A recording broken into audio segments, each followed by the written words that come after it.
Tiger हिल Dras sector की सबसे चुनौतीपूर्ण पहाड़ी, सबसे हाइट्स वाली पहाड़ी, जिसने पूरा द्रास सेक्टर को पूरा डोमिनेट किया था।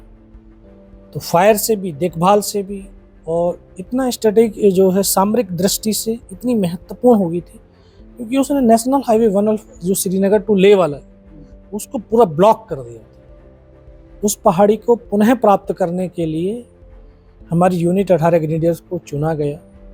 उसमें घातक प्लेटून, उसका पुनर्गठन हुआ, उसमें कुछ नए पुराने जवानों का चयन हुआ, और सौभाग्य से मुझे भी उस टीम का हिस्सा बनने का मौका मिला। पहाड़ी ज़्यादा ऊंची होने के कारण दुश्मन के पास एडवांटेज बहुत ज़्यादा था। फिर रात का सहारा लिया। अंधेरी रातों में हम चलते थे, दिन भर पत्थरों में चुपचाप पड़े रहते थे, फिर चलते थे। तो इस तरह से 2 रात और 1 दिन उस पहाड़ी पर चढ़ने के बाद तीसरी रात टाइगर हिल टॉप के ऊपर हम चढ़ पाए। रास्ता भी कट ऑफ हो गया और केवल हम 7 जवान चढ़ पाए। ऊपर चढ़े, सामने दुश्मन के bunkers, hand to hand fight हुई, उसमें 5 पाकिस्तानी सोल्जर्स को हमने मार दिया। उसके बाद 5 घंटे हमारा फायरिंग चला। उस 5 घंटे में ऐसा लगा कि शायद 500 साल बीत गए। जब आपके ऊपर आर्टिलरी के बम गिर रहे हों, मोटर के बम गिरते हों, और चारों तरफ से गोलियां ही गोलियां चल रही हों, कोई आपके कान के पास से जा रही है, कोई सिर के पास से जा रही है, तो एक एक सेकंड एक एक साल के बराबर। कैसे, कब क्या होगा नहीं मालूम। और लोग बोलते हैं यार डर नहीं लग रहा था, लेकिन डर तब तक लगता है जब तक डर दूर होता है। अब सिंपल भाषा में आपको बताऊं कि आपका कोई किसी से झगड़ा हुआ, वो उस तरफ खड़ा है, आप इस तरफ खड़े, डंडे उसके पास में, डंडे आपके पास में, उसके पास पत्थर है, आपके पास पत्थर है। आप देख करके डर रहे हैं यार इसने पत्थर फेंका तो सर फट जाएगा, कितना दर्द होगा। और जब वो पत्थर फेंक देगा, आकर के लग भी गया, लेकिन जब खून बहने लगेगा तब लगेगा यार पत्थर लगा, क्या लगा। यानी वो लगने के बाद डर खत्म। तो जब हम जिस एनवायरनमेंट में रहते हैं उसमें धीरे धीरे डर वो समाप्त हो जाता है। 5 घंटे लड़े, और 5 घंटों में मैंने अपने 6 साथियों को खोया, जो अभी तक आप लोग ने ये फिल्मों में देखा है कि गर्दनें कटती हैं, धड़ चलते हैं। मैंने तो उन पलों को जिया ही नहीं, देखा भी है। मुझे वो पल याद है कि जब मैं सर से लेकर के पैर तक लहूलुहान था, नाक से यहाँ से खून की धार बह रही थी। ठीक मेरे सामने वाला साथी मुझे फर्स्ट एड करने लगता है, उसको यहाँ पे गोली लग जाती है, इधर से पूरा सर निकलता है। बगल वाला साथी मेरा रूममेट था, उसको भी अचानक से सीने में गोलियां लगती हैं, उसका सर ये पूरा फट जाता है, सो जाता है। बम गिरता है एक साथी को, उसकी गर्दन कट जाती है। एक और बम गिरता है, उसके दोनों पैर दोनों हाथ कट जाते हैं। जब भी अंग कट करके जमीन पर गिरते हैं ना, किस तरह से उछलते हैं, तड़पते हैं, कुछ शब्दों में बयान नहीं किया जा सकता। एक एक करके एक एक साथी शहीद होता चला जा रहा था। मैं भी जख्मी था, बेहोशी में अवस्था धीरे धीरे आने लगी थी, लेकिन इतना बेहोश नहीं हुआ था कि उनको देख ना सकूं, सुन ना सकूं। देख सकता था, सुन सकता था। एक समय ऐसा आया कि उनको लगा कि इनमें से कोई जिंदा नहीं है, तो उन्होंने बोला इनको रिचेक तो करो, इनमें से जिंदा है कि नहीं जी है, क्योंकि यकीन करने के लिए गोलियां मारते हैं। फिर आकर के जब गोलियां मारने लगे तो मैं देख रहा हूँ कि जवानों की ऐसे बॉडियाँ उछलती थी ऊपर की तरफ। बगल वाले को मारा, उसकी बॉडी उछली, मुझे भी फर्स्ट में यहाँ पे गोलियां मारी। मैं देख रहा हूँ कि धुआं निकल रहा है, फिर यहाँ पे गोली मारी नीचे में।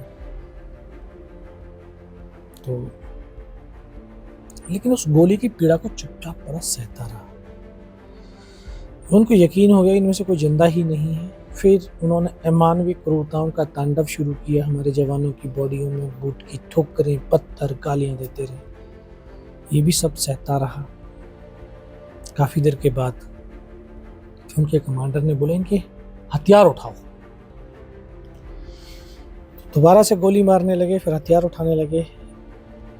तो तब मैंने एक मन मस्तिष्क के अंदर विश्वास पैदा किया, दृढ़ संकल्प किया कि अगर इसने सर और सीने में गोली नहीं मारी, चाहे मेरे हाथ पैर दोनों काट करके ले जाओ, उफ नहीं करूँगा और जिंदा भी रहूँगा।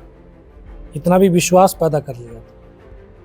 फिर वो आए, उसने आकर के दोबारा से फिर भी बाजू में पैर में गोली मारी। 2 कदम चला, रुक गया। इन आंखों से देख रहा हूँ कि वो वापस मुड़ करके राइफल ऐसे करता सीने की तरफ। तब लगता है गोविंद अब नहीं बचेगा। लेकिन कहते हैं जाको राखे साइयां मार सके ना कोई। इस देश को भारत माँ बोलते हैं, ऐसे नहीं बोलते। इस माँ भारती ने मुझे वो माध्यम चुन लिया होगा कि उसके बेटों ने जो वीरता, शौर्य, पराक्रम, बलिदान दिया है उनको दुनिया तक पहुंचा सके। तभी तो उसने जब गोली चलाई तो यहाँ पे पर्स रखा था, क्योंकि पूरी पैंट फट गई थी चलते चलते। तो पर्स में भी कुछ 5-5 रुपए के सिक्के थे। वो सिक्के जाकर के गोली लगी, कोचिट हो गई। तब मुझे लगा यार मैं तो मर गया हूँ।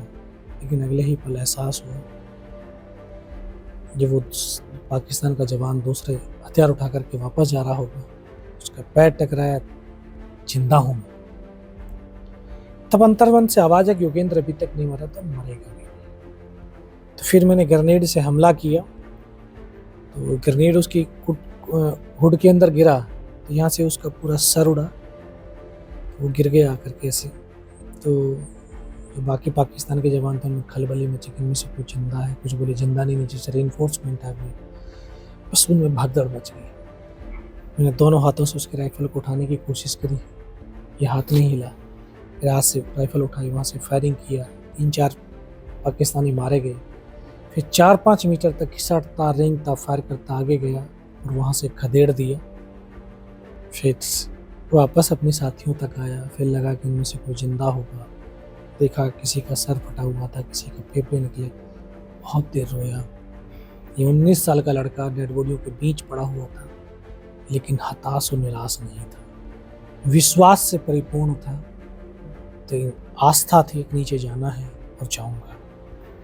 फिर कहते हैं कि जब अगर निस्वार्थ भाव हो, सच्ची श्रद्धा हो, तो परमात्मा भी साथ देता है। नीति और नियति अच्छी होनी चाहिए। तब फिर रोता हुआ अपने आप से कनेक्ट हुआ, तो अपने परमात्मा से कनेक्ट हुआ। फिर ऐसे ही ऊपर से एकदम से आवाज़ आई, योगेंद्र इस नाले से नीचे लुढ़क गया।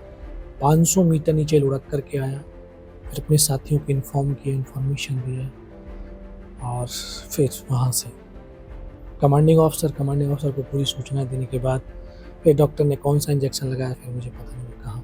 3 दिन के बाद होश आया, देखा पंखा चल रहा है। तब पता चला कि उसी रात को दोबारा से उस टाइगर हिल टॉप के ऊपर हमारी सेना ने अटैक किया। बिना किसी कैजुअलिटी के टाइगर हिल टॉप के ऊपर विजय पताका फहराया। और आज हम 26 जुलाई को कारगिल विजय दिवस मनाते हैं। मुझे भी वहाँ से दिल्ली रेफ़र किया, 16 महीने हॉस्पिटल में रहा और फिर वापस भारतीय सेना में।